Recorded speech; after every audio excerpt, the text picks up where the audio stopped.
Hello everyone and welcome to Learner's Path. My name is Hania and in today's video I'm going to be introducing the IGCSE Environmental Management syllabus and also be giving you guys some tips and tricks that help me score well for my exam and hopefully be helpful to you guys as well. So let's begin. Starting off with the syllabus, we have the Cambridge IGCSE Environmental Management syllabus. This is what we're going to be following here on out. The subject code is 0680 and you can find this on the Cambridge official website. If not, this will also be linked in our description box so you can refer to it and keep it for future reference. Firstly, we have the papers and weightages. We have two papers in EM, paper 1 and paper 2, both of which I'll be going in depth for in a second, but I do want to mention that both of them are a 50% weightage of your final grade, so they're equally as important to score well in. Paper 1 is our theory paper. It is an 80-mark written paper for which you'll be given 1 hour and 45 minutes and contains two sections, Section A and Section B.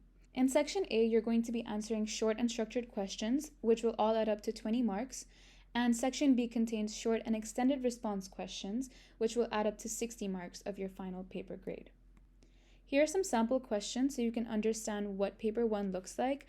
I know it might be a little bit intimidating to look at the 7-marker, but let me assure you it's not that difficult.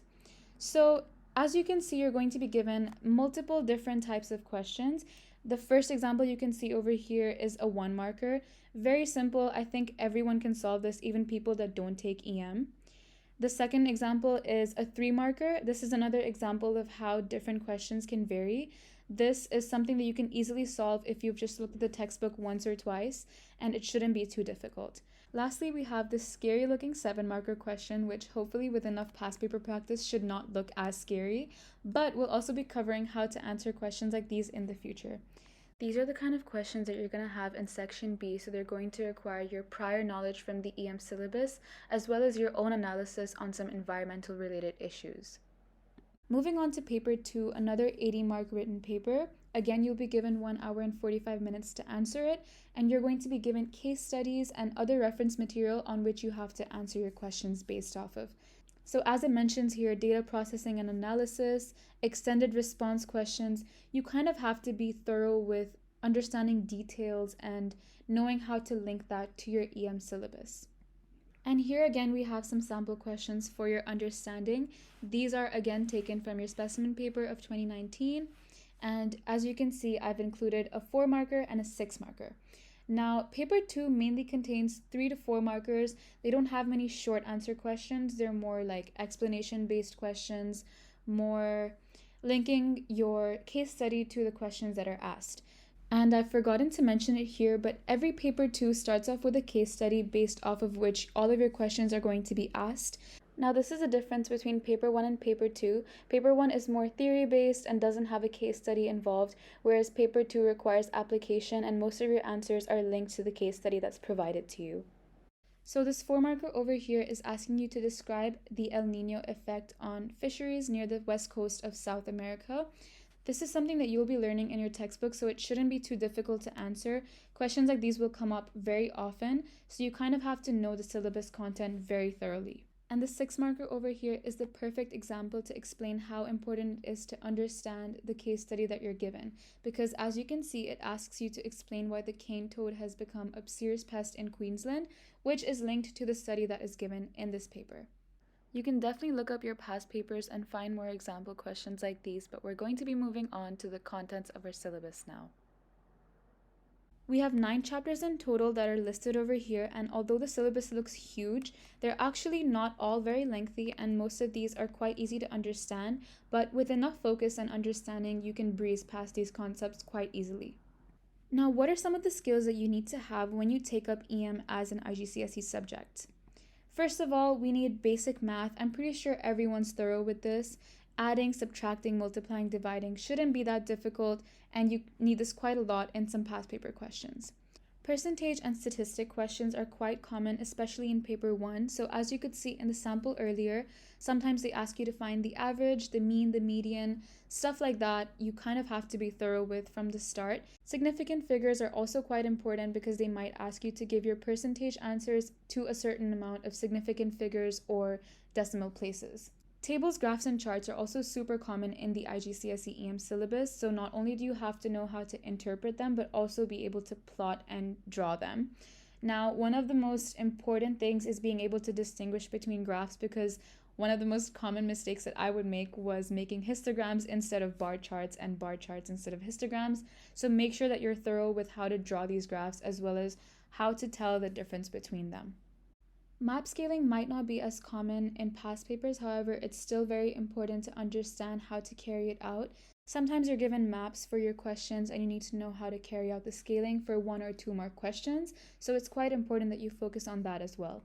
And lastly, we have basic geography. Now, if you're like me and you take geography with environmental management for your IGCSEs, you're in luck. Geography has very similar concepts to what we're going to study in EM, such as longitudes, latitudes, equator, climate change, about the atmosphere, stuff like that, and it's so beneficial if you're already a geo student. But even if you're not, knowing basic geography is super important, so make sure that you have a good understanding of geography when you take up EM as a subject.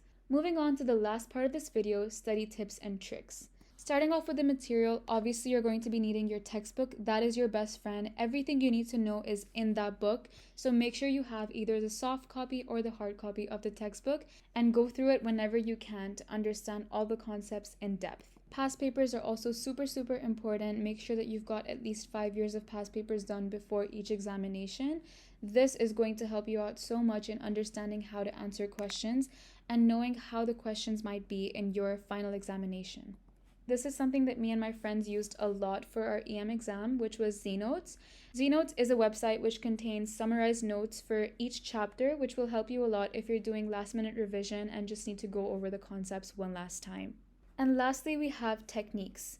So these are just some extra things that I implemented in my study routine that helped me understand the concept better. Syllabus reference is super important. So what this basically means is every time you're sitting down to study a chapter, have your syllabus open and tick off all the points that you understand thoroughly and can recall in the moment. What this will do is help you track your progress and not only seeing what you already know, but also what you need to come back to and focus on again. So it's quite helpful to have the syllabus open with you at all times.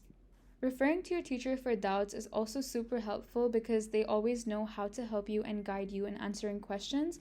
So what I mean by this is whenever you solve a long question, such as 6 markers or 7 markers that you don't know how to structure well, whenever you have any doubts about the syllabus, always go back to your teacher and ask them how you're supposed to do it, because they will guide you better than anyone you know.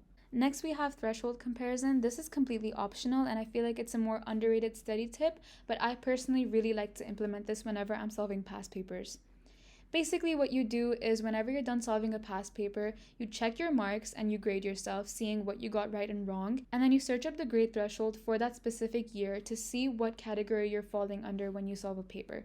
So let's say that I solved June 2022 and I scored a 50 out of 80, and I'm not sure what grade that is. So what I'm going to do is I'm going to search up on the CIE website what the grade threshold is for that specific grade. So a 50 out of 80, let's say for example, is a B. So that basically means that my next goal should be to score an A, and then once I'm at an A, to know that I need to aim for an A star. So this is super helpful if you want to motivate and push yourself to move up a grade and improve your scores as a whole. And lastly, no cramming. Now, I'm sure a majority of us are notoriously good at procrastinating and keeping everything for last minute, but this is not going to work for IGCSEs at all. It's super important that you have all of your syllabus covered from the start and don't struggle in the future. This is something that I did so often when I was doing my IGCSEs, but it really does impact your grade. So make sure that you've started your studying way before so you don't have to push all of the information in last minute and then miss out important details. So make sure that your study routine consists of all of the syllabus coverage way before the exam season is starting. And then once exam season starts, all you can focus on is past papers and last minute studying. So that concludes our video for today. I really hope these tips and tricks are useful to you guys in the future. We're also going to be uploading a lot more videos like these in the future, so make sure that you're subscribed to our channel and follow all of our socials to stay updated with Learner's Path. Thank you for watching, and we'll see you in the next one.